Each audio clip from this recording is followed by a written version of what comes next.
Ada sebagian kawan-kawan menanyakan, Ustadz, bagaimana dengan doa yang Allahumma lakas sumtu wa bika amantu wa ala rizkika aftartu? Apakah itu juga bisa dibacakan? Karena ada yang menyebutkan bahwa itu dhaif. Ya, seperti apa mengamalkannya dan juga menyinergikan dengan doa yang pertama itu. Baik, kita coba lakukan 3 pendekatan. Yang pertama, kita lacak dulu status kedua hadis itu, ya terdapat di mana. Dan setelah kita telusuri, nanti kita akan simpulkan derajat hadisnya seperti apa. Lalu baru kita bicara yang ketiga, bagaimana cara mengamalkan hadis-hadis yang sampai kepada kita. Apakah setiap yang sahih segera harus diamalkan? Apakah setiap yang dhaif juga tidak boleh sama sekali diamalkan? Lalu bagaimana konstruksi hukumnya? Yang ketiga ini menjadi yang terpenting dari pembahasan kita. Baik, yang pertama, dua-duanya hadis ini tentunya kita temukan di kitab-kitab hadis. Yang paling populer ada di Sunan Abu Daud. Ya, Abu Daud nomor hadis 2357 untuk yang pertama, dhahabat dhama'u wa abdalatil uruq wa thabatal ajru insyaallah. Kemudian yang kedua beda satu nomor aja, 2358, ya 2358. Ya Allahumma lakas sumtu wa bika amantu wa ala rizkika aftartu. Beda dua hadis ini, beda satu nomor saja. Yang pertama 2357, yang kedua 2358. Hanya mungkin dari status hadisnya ini yang berbeda. Yang pertama disepakati hadisnya statusnya sahih, ya tidak ada persoalan dari segi sanad. Sanad itu artinya susunan periwayat sampai ke Nabi. Ya, misal Imam Abu Daud itu kan nggak ketemu Nabi gitu. Bagaimana bisa meriwayatkan hadis sampai ke Nabi? Maka dari si fulan diteliti sampai ke Nabi. Nah, sedangkan yang kedua, yang nomor hadis 2358, yang redaksi Allahumma lakas sumtu, nah itu setelah diteliti hadisnya sampainya ke tabi'in. Ya, ada tabi'in bernama Mu'adz bin Zuhrah sampai di situ. Nah, hadis yang sampai ke tabi'in itu disebut hadisnya mursal namanya. Ya, kurang lebih lah secara umumnya sederhananya demikian. Kalau mau detail nanti kita belajar ilmu mustalah hadis secara lebih mendalam. Ada juga nanti yang sampai di riwayat lain kepada sahabat Anas bin Malik, karena yang redaksi kedua ini diriwayatkannya banyak. Yang Allahumma lakas sumtu ada di Sunan Al-Baihaqi juga, di beberapa yang lain. Nah, itu ada yang sampai ke sahabat Anas bin Malik. Cuma ada beberapa yang meriwayatkan itu disinyalir memiliki persoalan, sehingga dipandang di beberapa tempat hadisnya dhaif. Ya, dhaif ini lemah karena persoalannya, bukan karena redaksinya, karena periwayatnya ada yang disoal. Soal pertama, sampainya pada tahap tabi'in, tidak sampai sahabat, tidak sampai ke Nabi, disebut dengan mursal. Yang kedua, ada yang sampai ke sahabat, bahkan dinisbatkan ke Nabi, cuma ada beberapa yang disebut bermasalah dari segi periwayatnya. Sehingga status hadisnya ada yang menyebut dhaif dari segi persoalan tadi, kemudian menyebut mursal karena ketidaksampainya kepada Nabi, walaupun yang tabi'in ini dianggap sebagai orang yang baik. Nah, sekarang kalau sudah tahu statusnya, bagaimana cara kemudian memberikan penilaian pada pengamalannya? Ya, kalau yang pertama nggak usah dibahas lah ya. Kalau yang sahih kita bisa amalkan, nggak ada masalah. Nah, sekarang kalau ada satu hadis dinilai dhaif, ya, puncaknya dhaif misalnya, nah itu seperti apa menyikapinya? Nah, ini saya kembalikan ke teori ilmu hadis ya. Jadi bukan pendapat misalnya Ustaz Ali Hidayat atau Ustaz Fulan, tidak. Ini kaidah ilmu hadis yang disepakati oleh para ulama. Dia ulama sepakat tentang ini. Jadi kita yang bukan ulama, apalagi bukan pakar hadis, jangan sampai keluar dari pakem ini. Baik, saya persingkat.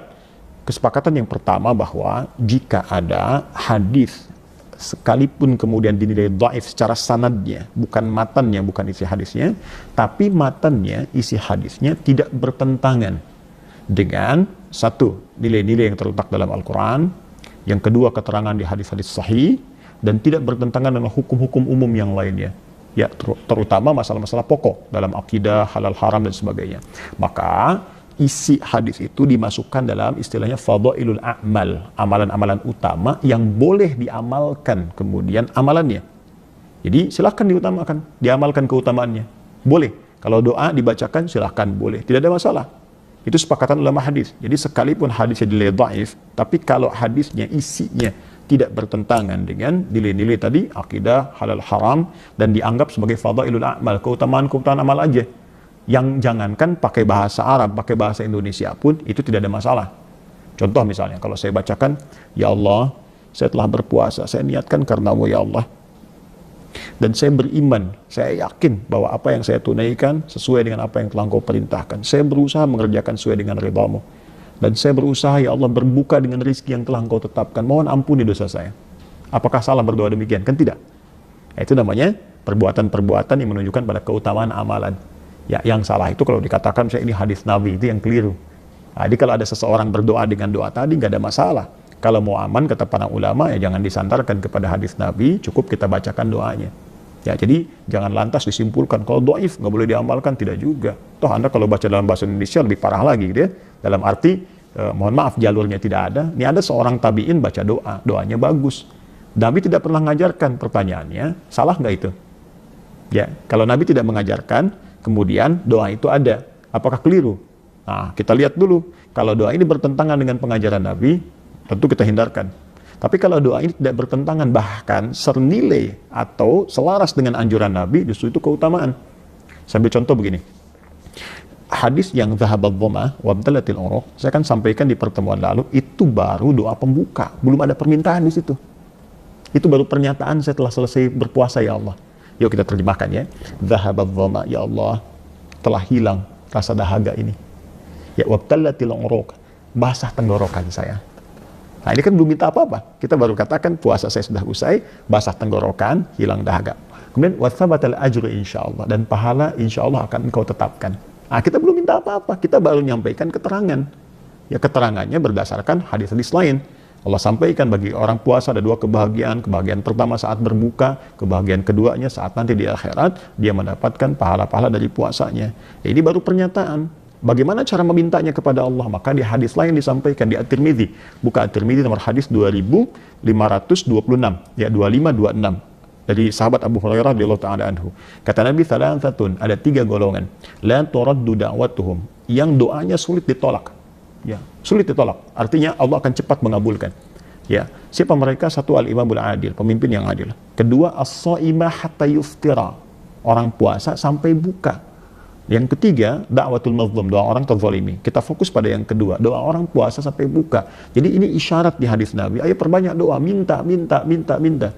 Oleh karena itu, para ulama-ulama terdahulu senantiasa membuka puasanya dengan yang tadi dhahabadh dhama, lalu mengisi doanya dengan ungkapan-ungkapan mereka. Bahkan Ibnu Umar pernah punya doa sendiri. Ibnu Umar itu sahabat Nabi, anaknya Umar bin Khattab, punya doa sendiri. Ya, Allahumma laka sumtu faghfirli, ya Allah, misal saya telah berusaha berpuasa, tolong ampuni dosa saya. Ya, saya punya catatan nih, ya, doa-doa ulama yang dari 4 mazhab, yang ketika mereka kemudian berdoa, ya saat berpuasa itu mereka bacakan doa pembukanya, kemudian mereka mintakan kepada Allah. Di doa pembuka dibacakan, doa mintanya yang akan dimohonkan itu dimintakan kepada Allah Subhanahu wa taala. Contoh, ini dari mazhab Hanafi, ya. Ini dari Al-Imam Fakhruddin Uthman bin Ali Az-Zailai, ya. Beliau mengatakan wa minas sunnati an yaqula 'indal iftar, dan termasuk sunnah, artinya sesuatu yang dianjurkan. Sunnah di sini mengacu pada keterangan Nabi tadi. Isyaratnya ayo baca doa, minta saat puasa. Ini waktu mustajab. Apa yang dibacakan? Kata beliau, Allahumma laka sumtu wa bika amantu wa 'alaika tawakkaltu wa 'ala rizqika aftartu. Tuh, coba bayangkan. Ya, beliau mengajarkan perbanyak doa. Kata beliau di antara doanya dibacakan, ya Allah, Allahumma laka sumtu, ya saya telah berpuasa karenamu, bika amantu, dan saya beriman kepadamu, alaika tawakkaltu, saya tawakal kepadamu ya Rabb, ala rizqika aftartu. Sekarang saya mau buka, mohon ya Allah anugerahkan rezeki terbaik dari bukaan-bukaan ini. Ini mazhab Hanafi. Artinya ketika Anda buka dengan hadis sahih tadi, dhahabadh dhama, bagus. Setelah itu tambah dengan doa minta, apa yang mau kita mintakan. Nah, kemudian di mazhab Maliki, ya ini kita temukan misalnya ada risalahnya Ibnu Abi Zaid Al-Kirwani, ya, karena Syekh Ahmad bin Ghunaim, ya, wa yaqulu nadzan 'inda al-fitri, dan dianjurkan saat kita berbuka itu kita mengucapkan Allahumma laka sumtu wa 'ala rizqika aftartu faghfirli, ya, ma qaddamtu wa ma akhartu, atau yaqul Allahumma laka sumtu wa 'ala rizqika aftartu dhahabadh dhama wa abtalatil uruq wa thabatal ajru insyaallah. Ini dalam mazhab Maliki. Kata beliau, ketika Anda kemudian berbuka itu dianjurkan membaca doa, perbanyak doa. Ya, di sini Allahumma laka sumtu wa 'ala rizqika aftartu dhahabadh dhama wa abtalatil uruq wa thabatal ajru insyaallah. Digabungkan doanya. Di doa pembuka dibacakan, permohonan kita dimintakan kepada Allah. Demikian di mazhab Syafi'i juga, misalnya Imam An-Nawawi. Imam An-Nawawi, Masya Allah. Antum yang belajar Riyadhus Shalihin, ya, awas, antum yang belajar Al-Arba'in. Ya, itu yang pengarangnya Imam An-Nawawi. Sekarang apa yang dikatakan oleh Imam An-Nawawi? Jangan sampai Arba'in antum pelajarin, ya, kemudian Riyadhus Shalihin antum kaji, sementara keterangan beliau yang lain antum tepikan misalnya. Ya, beliau ahli hadis, ahli ibadah, antum siapa gitu kan? Nah, mari kita lihat. Wal mustahab an yaqul 'inda iftarihi, dan dianjurkan akan lebih baik ketika seseorang itu berbuka dia berkata, Allahumma laka sumtu wa ala rizqika aftartu, lima rawa Abu Hurairah qala kana Rasulullah sallallahu kana Rasulullah sallallahu alaihi wasallam idza shama thumma aftara qala Allahumma laka sumtu wa ala rizqika aftartu. Kata beliau yang pakar hadis ini, ya, dianjurkan membaca Allahumma laka sumtu, ya, kemudian wa ala rizqika aftartu. Ya Allah, untukmu saya berpuasa, sekarang ada rizki, dengan rizki itu saya akan berbuka. Karena diriwayatkan dari sahabat Abu Hurairah, diduga Nabi pernah mengatakan doa itu. Itu ada di kitab Al-Majmu, juz ke-6, halaman 363. Nah, jadi ini yang bicara ini, termasuk Madzhab Hambali, satu lagi. Madzhab Hambali ini dikemukakan oleh Ibnu Qudamah Al-Maqdisi. Apa keterangan beliau? Wa yustahabbu ta'jilul iftar wa ta'khirus sahur, dan dianjurkan menyegerakan buka dan mengakhirkan sahur. Wa an yuftira 'ala tamar, kemudian berbuka dengan satu kurma. Wa illam yajid fa'alal ma, kalau enggak menemukan satu kurma maka coba dengan peminum air bening. Ya, wa yaqula 'inda fitrihi, dan saat akan berbuka hendaknya dia berdoa, minta. Apa doanya? Allahumma laka sumtu wa 'ala rizqika aftartu subhanaka wa bihamdik Allahumma taqabbal minni innaka antas samiul alim. Ya Allah, untukmu aku berpuasa, Allahumma laka sumtu wa ala rizqika aftartu, dan dengan rizki itu aku berbuka.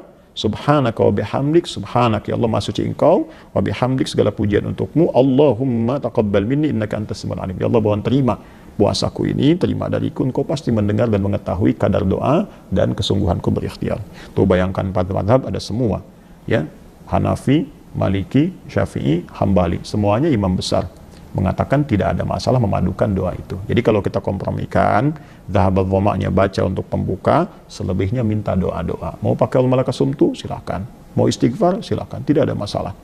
Nah, jadi jangan sampai salah memahami. Kesalahan paling fatal mengatakan kalau ada yang sahih, kenapa pilih yang dhaif? Nah, itu artinya Anda belum paham ilmu hadis. Karena di ilmu hadis itu, pertama, jangan benturkan antara hadis-hadis yang sahih dengan keutamaan fadilah amal dalam hadis dhaif. Karena tidak semua hadis dhaif itu harus kita tinggalkan. Kalau ada keutamaan amalan, boleh dilakukan. Yang kedua, ini juga salah paham. Karena yang sahih tadi itu dimaknai sebagai doa pembuka, sedangkan yang lainnya adalah pelengkap-pelengkap doa. Jika ingin mengambil, silahkan. Sahabat memiliki doanya. Kemudian tabi'in memiliki doanya. Ulama punya doanya. Kalau Anda punya doa sendiri pun dipersilahkan. Nabi memberikan contoh dasarnya supaya Anda meminta kemudian dengan luas sesuai dengan permintaan Anda. Itulah sebabnya Nabi tidak mencontohkan langsung apa yang harus Anda minta, tapi mencontohkan doa pembukanya supaya Anda nyaman dalam meminta. Kurang lebih demikian. Semoga bisa dipahami.